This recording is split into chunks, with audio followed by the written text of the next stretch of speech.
திருச்சிற்றம்பலம். தில்லையம்பலம். தென்னாடுடைய சிவனே போற்றி, எந்நாட்டவர்க்கும் இறைவா போற்றி. அருள் தரும் தேவகிரி அம்மையுடனமர் பிரசன்னஞ்சுண்டேஸ்வர சுவாமி திருவடிகள் போற்றி. 63 நாயன்மார்கள் திருவடிகள் போற்றி.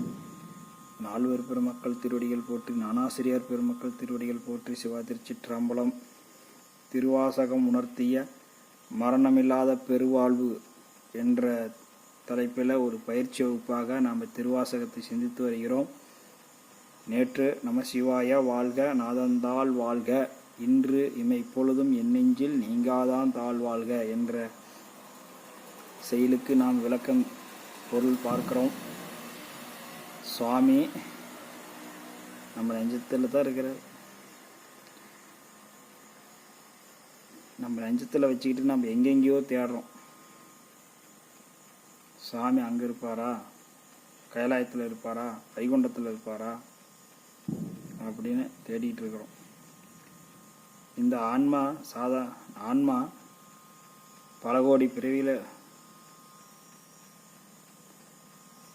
எடுத்துக்கிட்டு வருது.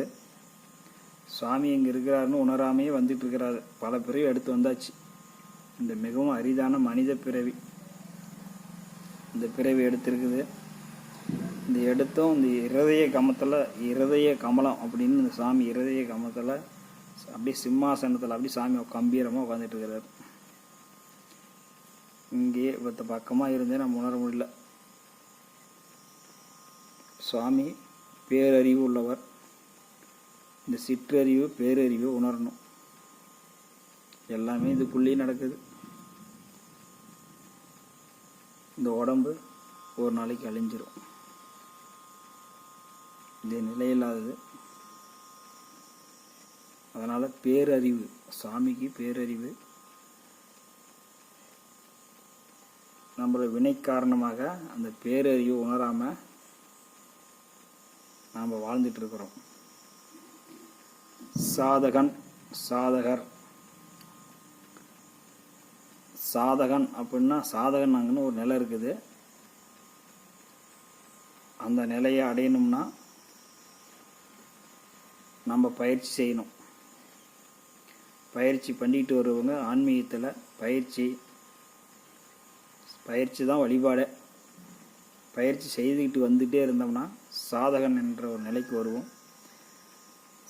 அவங்க யோகம் செய்கிறவங்க சாதகர்னா யோகம் செய்வாங்க, யோக நிலையிலே இருப்பாங்க.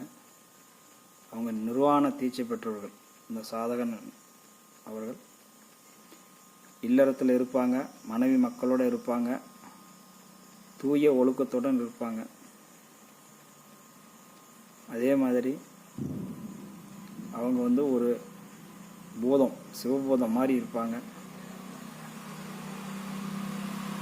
பிறர் ஆன்மாக்களுக்கு உதவி செய்வாங்க.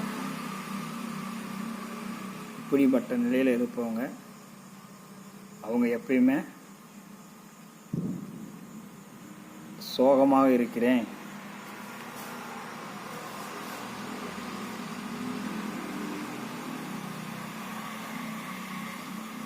சோகம், பாவம், நான் பாவப்பட்டவன் அப்படின்லாம் எதுவுமே சொல்ல மாட்டாங்க. சாமியோட அன்பை எப்பயுமே நினச்சிக்கிட்டே இருப்பாங்க. இங்கே பாவத்துக்கும் சோகத்துக்கும் இடமே இல்லை. அந்த சாதக நிலையில் இருக்கிறவங்களுக்கு, நிர்வாண தீட்சை பெற்றவர்கள், அவங்களுக்கு பாவமும் இல்லை, சோகமும் இல்லை. அப்படி அந்த நிலையில் பெற்று இருக்கிறவங்க நான் பாவி, நான் குற்றமுடையவன் அப்படின்னு நினச்சிக்கிட்டு இருந்தாங்கன்னா என்னால் முடியாது, என்னால் வழிபாடு செய்ய முடியல, என்னால் ஏதோ ஒரு சூழ்நிலையை காரணங்களை சொல்லிக்கிட்டு இருந்தாங்களா அவங்க வழிபாட்டுக்கு தகுதி இல்லாதவங்க அப்படின்னு சாமி சொல்கிறார். சுவாமி ஆனந்த சுரூபமாக இருக்கிறார். நாம் இந்த இருதய கமத்திலிருந்து நாம் அவர் ஆனந்த ஸ்வரூபத்தை உணரணும். நெஞ்சில் உள்ளார் பேரறிவாக இருக்கிறாரு. உயிருக்கு உயிராக இருக்கிறாரு, உணர்வுக்கு உணர்வாய இப்படி பல கோடி பிறவியாக வந்த ஆன்மா வந்துகிட்டு இருக்குது. அதில் உயிருக்கும் உயிராக இருக்கிறாரு, உணர்வுக்கும் உணர்வாகவும் இருக்கிறாரு. அதை உணராமையே நாம் பல பிறவிகள் எடுத்து வருகிறோம். சுவாமி இமைப்பொழுதும் என் நெஞ்சில் நீங்காதான் தாழ்வாழ்க. மாணிக்கவாசகருக்கு சுவாமி எப்பயுமே அவர் வெட்டுறதே இல்லை. என்ன ஆகும் திருநாமத்தை சொல்லிகிட்டே இருக்கிறார், நமசிவாயம் நமசிவாயம். அவரை பற்றி சிந்தனையே தான், அவரை பற்றி சிந்தனையை சிந்திக்கிட்டு அவர் நினச்சிக்கிட்டே இருக்கிறார். சுவாமி எப்பயுமே நம்மளை விட்டு எங்கேயும் போகிறதில்ல.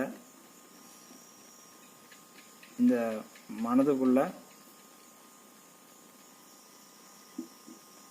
புறத்தில் இருக்கிற புறத்தில் மீது உள்ள ஆசை, அது சம்பந்தப்பட்ட விஷயங்கள் எல்லாம் உள்ள நம்ம இந்த ஆன்மா விரும்புது, அதனால துன்பப்படுது. நம்ம இறைவனை நினைக்கணும். இறைவன் நினைக்கும் பொழுது இந்த துன்பங்கள் நமக்கு இல்லை.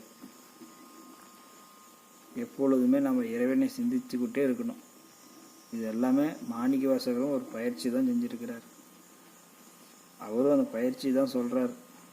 சாதகன் அப்படின்னா பயிற்சி உள்ளவன், அதுக்கு பொருள் சாதகன்னு சொல்லி தமிழ் அகராதி அதில் போட்டிங்கன்னா பயிற்சி பெற்று கொண்டு வருகிறவன், பயிற்சி உள்ளவன். இப்படிப்பட்ட நிலையிலிருந்து இறைவனை வழிபாடு செய்யணும் அப்படின்னு தான் இதில் சுவாமி சொல்கிறாரு. இந்த வாக்கியத்துக்கு நம்ம எப்பயுமே ஒரு கம்பீரமாக திருவாசகத்தை படிக்கணும், ஆனந்தமாக அதை பொருள் உணர்ந்து படிச்சுட்டு வரணும். அடியார் இடத்துல பணிவும், உள்ளத்தில் நமக்கு ஒரு துணிவும் வேணும். நம்மளால் முடியாது, இறைவனை அடைய முடியாது, பரம்பொருள் நமக்கெல்லாம் அது வாய்ப்பு கிடைக்காதுன்னு நமக்கு ஒரு மனதில் தவறான எண்ணங்களை எண்ணக்கூடாதுன்னு சொல்கிறாரு. இங்கே பாவத்துக்கும் சோகத்துக்குமே இடமில்லையாம்.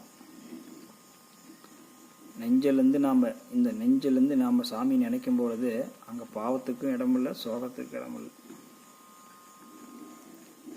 சுவாமி எங்கேருந்து நினைக்கணும்? நாம் இறுதியை கமலத்திலேருந்து நினைக்கணும். அங்கிருந்துலாம் யாரும் நினைக்க மாட்டாங்க. ஏதோ கோயிலுக்கு போவாங்க, ஒரு காட்சி படம் மாதிரி பார்ப்பாங்க, ஏதோ எல்லாம் கும்பிட்றாங்க, நாம்பளும் கும்பிட்றோம். எல்லாம் தீபம் ஏற்றுறாங்க, நாம்பளும் தீபம் ஏற்றுறோம். எல்லாம் பத்து குச்சி பற்று வைக்கிறாங்க, நாம்பளும் பற்று வைக்கிறோம். எல்லாம் ஏதோ ஒரு சடங்கு முறைகள் செய்வது போல கோயில்களில் நம்பி இருக்கக்கூடாது. அது பாமர மக்கள் வழிபாட்டு சடங்குகளை செய்வது போல வழிபாட்டு சடங்குகளில் நாம் ஒன்றி போகக்கூடாது. அதையும் கடந்து இறைவன் நெஞ்சுக்குள்ளே இருக்கிறாரு. இந்த நெஞ்சுக்குள்ளே இருந்து நாம் பேரொழியை பேராற்றலை உணர வேண்டும். அப்படி என்று கூறிக்கொண்டு திருவாசக நூலை நாம் சுவாமியோட திருவடியாக வணங்கிட்டு வரணும். திருவாசகம் தினசரி வாய்ப்பு இருக்கும்போது படித்து வாங்க. நாம் மேற்கொண்டு வகுப்புகளில் இன்னும் நிறையா சிந்திக்கலாம், நிறையா விஷயங்கள் இருக்கிறது. சுவாமி மரணமில்லாத பெருவாழ்வு பெறுவதற்கு இந்த உடம்பு அழியக்கூடாது. நம்மளை கொண்டு போய் இப்படி இவர் இன்னாரு செத்துட்டாரு,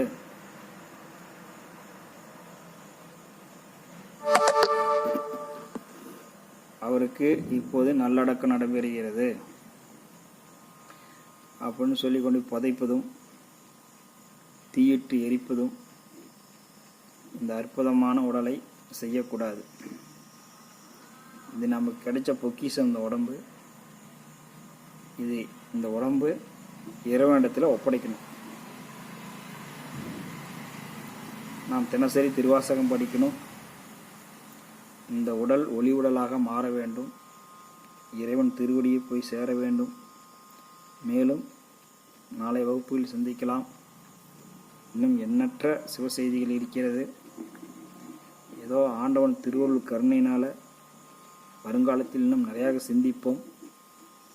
இறைவனை அடைவதற்கு ஈசனை அடைவதற்கு ஈஸியான வழிகள் நிறையா ஞானாசிரியர் சொல்லியிருக்கிறாங்க. நம்மள மாதிரி பாமர மக்களும் சிவபெருமான் திருவடியை அடையணுங்கிறதுனால தான் சொல்கிறாங்க. எல்லாம் கற்றவர்கள் கூட ஈசன் நம்ம இதயத்தில் தான் இருக்கிறாருன்னு கண்டுபிடிக்க முடியாது. அப்படிப்பட்ட சாமிக்கு அறிய மாட்டார். நம்ம அன்பால் இறைவனை அடைவோம். இந்த உடல் இந்த மண்ணுலகத்தில் யாரும் தூக்கிட்டு தெருவில் அலையக்கூடாது.